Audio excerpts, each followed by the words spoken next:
Marcela Vasquez, the Espada team's number 2, and former member of the Sapan Air Force, 9th Air and Land Division, 11th Tactical Fighter Squadron. She is thought to be a survivor of the coup d'etat squadron. She currently earns a living as a dancer.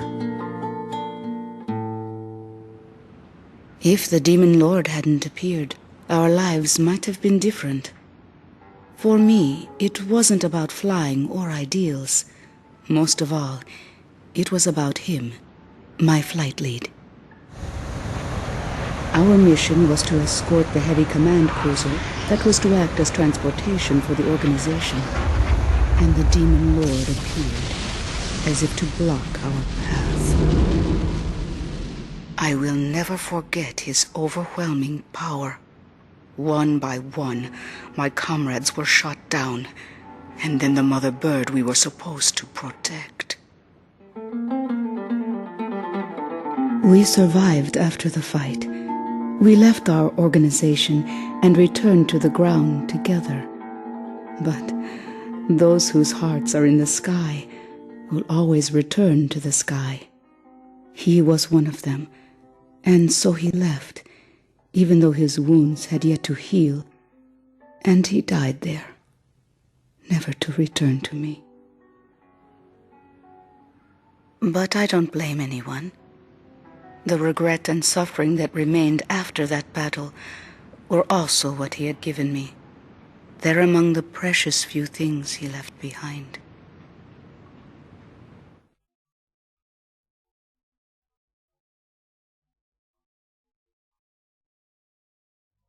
Joshua Bristow, former captain of the Ocean Air Defense Force, 8th Air Division, 32nd Tactical Fighter Squadron. His actions during the Balkan War are surrounded in mystery, and he is rumored to be one of the founders of a world with no boundaries.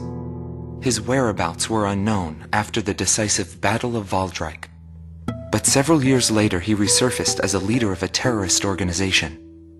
Today he is serving time in prison. This darkness and that little window are my entire world now. I'm actually rather fond of it. The darkness envelops me in a borderless world, a world with no boundaries. He was not the reason we were unable to change the world. No matter what the desired outcome is, the world can still change, as long as people expand their knowledge and desire change. Today's world has already changed from what it was back then.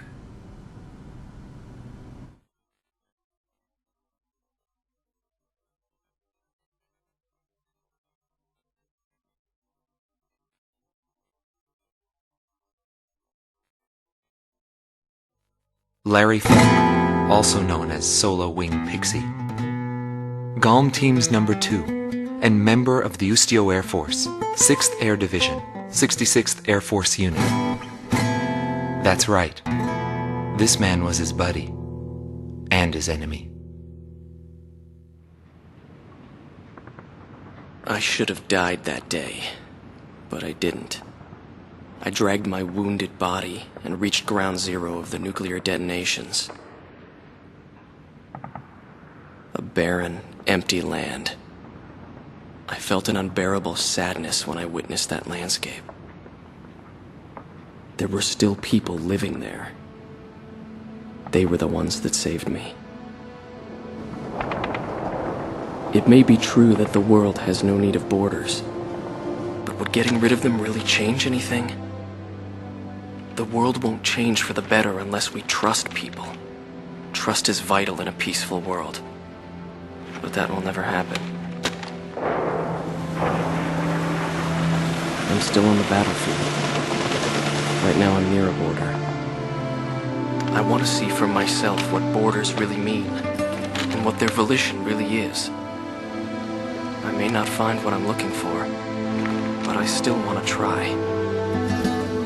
Anyway, that's what I've come to believe, and I think that's enough. Will he see this video? If you do meet him, give him a message for me. Yo, buddy.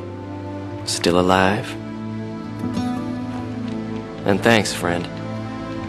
See you again. The Demon Lord of the Round Table.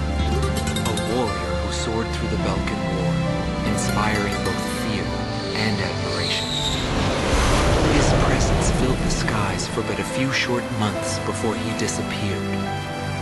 Apart from that, nothing is known about him. I was never able to find out what kind of a person he really was. But whenever they talked about him, they always had a slight smile on their faces. That, perhaps, may be my answer.